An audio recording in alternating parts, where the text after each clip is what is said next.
ஆண்டவரும் இரட்சகருமாகிய இயேசு கிறிஸ்துவின் இன்ப நாமத்தில் உங்களை அன்போடு கூட இந்த காணொலி வழியாக உங்களை வாழ்த்தி வரவேற்பதில் கிறிஸ்து இயேசுவுக்குள் நான் பெரும் மகிழ்ச்சி அடைகிறேன். மறுபடியுமாக உங்களோடு கர்த்தருடைய வார்த்தையை பகிர்ந்து கொள்வதற்கு ஆண்டவர் எனக்கு பாராட்டின நல்ல கிருபைக்காக, தயவுக்காக நான் கர்த்தரை ஸ்தோத்தரிக்கிறேன், அவரை துதிக்கிறேன். பாருங்கள், நாம் கர்த்தருடைய வார்த்தையை கேட்கும்படி வீடியோக்குள்ளே போகலாம். இன்றைக்கு 2 ராஜாக்கள் 20ஆம் அதிகாரத்திலே இருந்து ஒரு காரியத்தை நான் உங்களோடு கூட இந்த வேளையிலே நான் பகிர்ந்து கொள்ளும்படிக்கு விரும்புகிறேன்.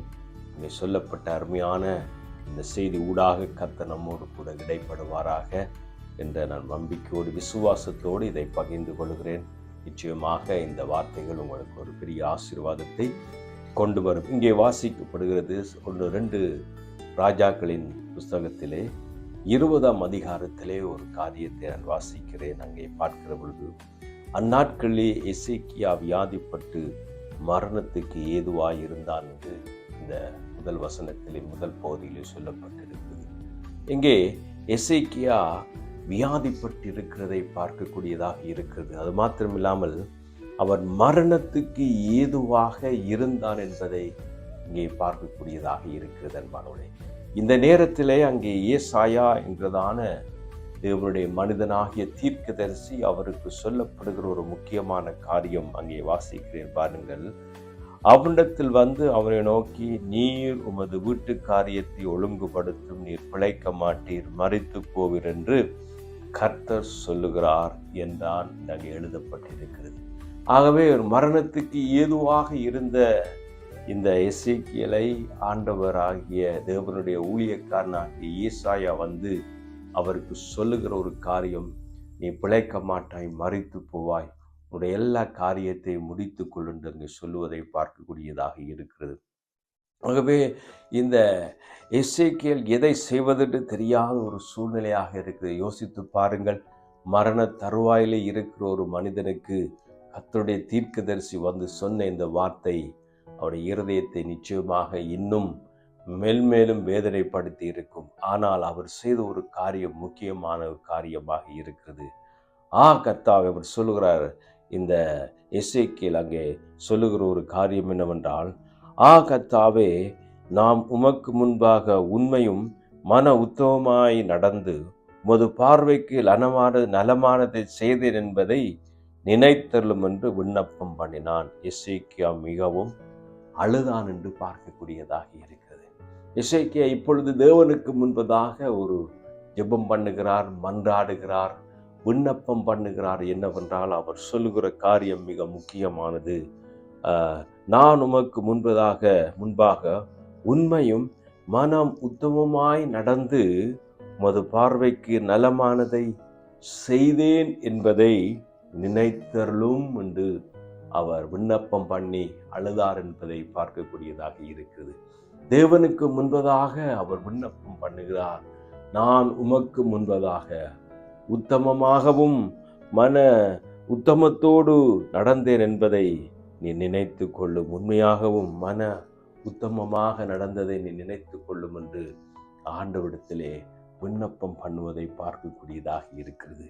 இந்த செய்தியை, இந்த ஜெபத்தை அவர் ஏறெடுத்த உடனே கர்த்தரிடத்திலிருந்து, தேவனிடத்திலிருந்து பதில் உடனடியாக வருவதை பார்க்கக்கூடியதாக இருக்கிறது.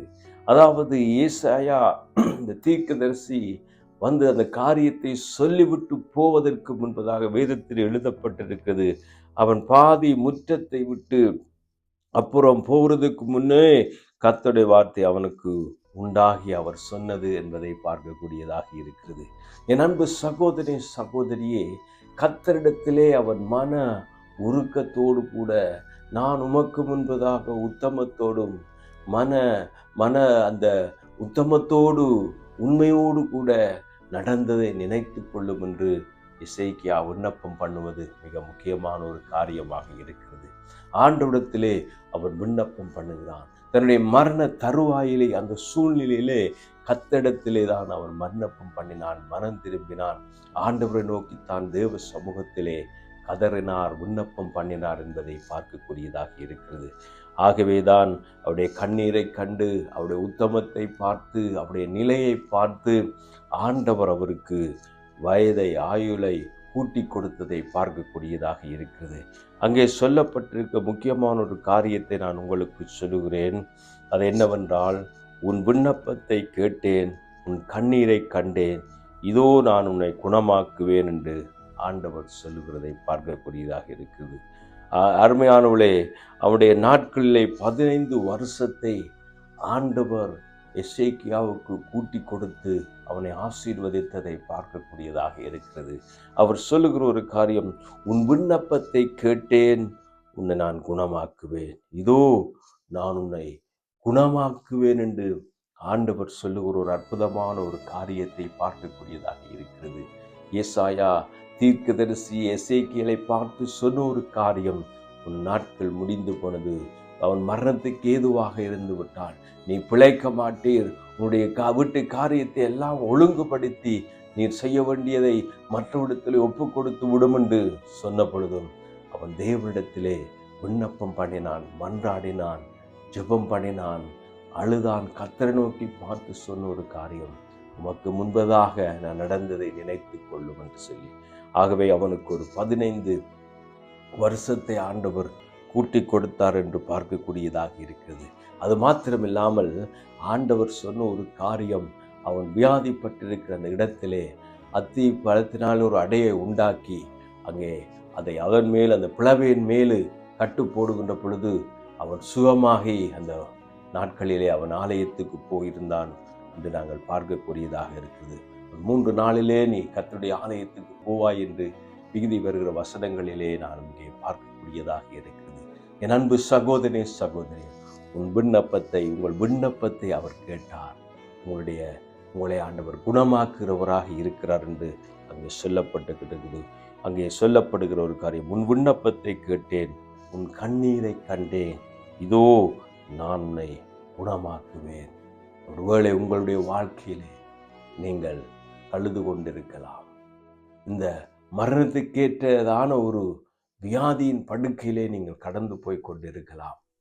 அன்பு சகோதரி, சகோதரியே, ஏசாயா தீர்க்கதரிசி எசேக்கியேலுக்கு முக்கியமாக தீர்க்கமாக சொல்லப்பட்ட அந்த வார்த்தையை கூட ஆண்டவருடைய சமூகத்திலே விண்ணப்பத்தோடு கூட, மன்றாட்டோடு கூட, ஆண்டவரே உமக்கு முன்பதாக உத்தமத்தோடும் உமக்கு முன்பதாக நான் நடந்து கொண்ட காரியத்தை நினைத்தருளும் என்று அழுது கொண்ட எசேக்கியாவுக்கு இறங்கின அதே தேவன் இன்றைக்கு நம்மோடு கூட இருக்கிறார். பிரியமானவர்களே, இந்த செய்தியை கேட்டுக்கொண்டிருக்கிற அருமையான சகோதரி, சகோதரியே, தேவன் இரக்கமுள்ளவராக இருக்கிறார்.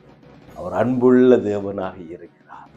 இந்த எசேக்கியாவுக்கு இறங்கின அதே தேவன் நம்மோடு கூட இருக்கிறார். உங்களுக்கும் அவர் இறங்குவதற்கு இன்றைக்கும் வல்லமுள்ள தேவனாக இருக்கிறார்.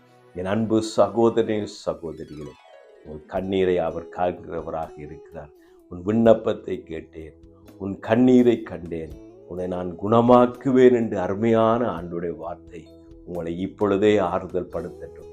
உங்களை ஆண்டவர் குணமாக்கட்டும் என்று நான் நம்புகிறேன், விசுவாசிக்கிறேன். உங்களுக்காக நான் ஆண்டவருடைய சமூகத்திலே வாரத்தோடு நான் ஜெபிக்கும்படி விரும்புகிறேன். உன் விண்ணப்பத்தை கேட்டேன், உன் கண்ணீரை கண்டேன், உன்னை குணமாக்குவேன் என்று சொல்லுகிற ஒரு அருமையான ஆண்டவருடைய வார்த்தையை நான் சொல்லி உங்களுக்காக ஜெபிக்கும்படி விரும்புகிறேன். நம்முடைய ஆண்டவர் இரக்கம் உள்ளவர். ஆண்டவராகிய இயேசு கிறிஸ்து சிலுவையிலே எனக்காக, உங்களுக்காக, என்னுடைய பாவங்களுக்காக, உங்களுடைய பாவங்களுக்காக அவர் அடிக்கப்பட்டார், அவர் நொறுக்கப்பட்டார், அவர் சின்னாபின்னமாக்கப்பட்டார். அவர் இயேசு கிறிஸ்து என்னுடைய பாவத்தையும் சர்வலோகத்தின் பாவத்தையும் சிலுவையிலே சுமந்து கொண்டு மரித்தார், அடக்கம் பண்ணப்பட்டார், 3ஆம் நாள் உயிரோடு கூட எழுந்த தேவனாக இருக்கிறார். அந்த தேவன் இன்றைக்கு உங்களுடைய வாழ்க்கையிலே உங்களுடைய கண்ணீரை அவர் காண்கிறவராக இருக்கிறார். உன் விண்ணப்பத்தை கேட்டேன், உன் கண்ணீரை கண்டேன், உன்னை குணமாக்குவேன் சொன்ன ஆண்டவருடைய வார்த்தையின்படி உங்களுக்காக நான் ஜெபிக்கும்படி விரும்புகிறேன். அருமையான வேளையிலே நீங்கள் எப்பேற்பட்ட வியாதியோடு கூட இருந்தாலும் இந்த வார்த்தைகளை நீங்கள் விசுவாசிப்பீர்களானால் தேவனுடைய கரம் நிச்சயமாக உங்களை தொடும். உங்கள் மீது கர்த்தருடைய கரம் வரும் என்பதை நான் அன்போடு கூட தேவனுடைய இரக்கத்தை முன்னிட்டு நான் விசுவாசிக்கிறேன். கர்த்தர் நிச்சயமாக இரக்கம் உள்ளவராக இருக்கிறார். அவருடைய இரக்கம், அவருடைய அன்பு அளவிட முடியாததாக இருக்கிறது. அப்போஸ்தலன் பவுல் குறிப்பிடும் பொழுது அவருடைய அன்பு உயரம், ஆழம், நீளம், அகலம், அறிய முடியாத, அறிவிக்கட்டாத அந்த அன்பை நீங்கள் அறிந்து கொள்ள வேண்டும் என்று அவர் சொல்லுவதை பார்க்கலாம். அவ்வளவு பெரிய தேவன் ஆண்டவர் உங்களை நேசிக்கிறவராக இருக்கிறார். இயேசு உங்களை நேசிக்கிறார். என்னை கேட்டுக்கொண்டிருக்கிறது, செய்தியை கேட்டுக்கொண்டிருக்கிற அருமையான சகோதரி சகோதரியை, கர்த்தர் உங்கள் ஜெபங்களை கேட்பார், உங்கள் விண்ணப்பங்களை கேட்பார், உங்கள் கண்ணீரை அவர் துடைப்பார், உங்களை குணமாக்குவார் என்ற நம்பிக்கையோடு விசுவாசத்தோடு இப்பொழுதே என்னோடு கூட நீங்கள் ஜெபம் பண்ணும்படி கண்களை மூடலாம். உங்களுக்காக நான் ஜெபிக்கும்படி விரும்புகிறேன். அன்புள்ள பிதாவே, உம்மை ஸ்தோத்திரிக்கிறோம்பா.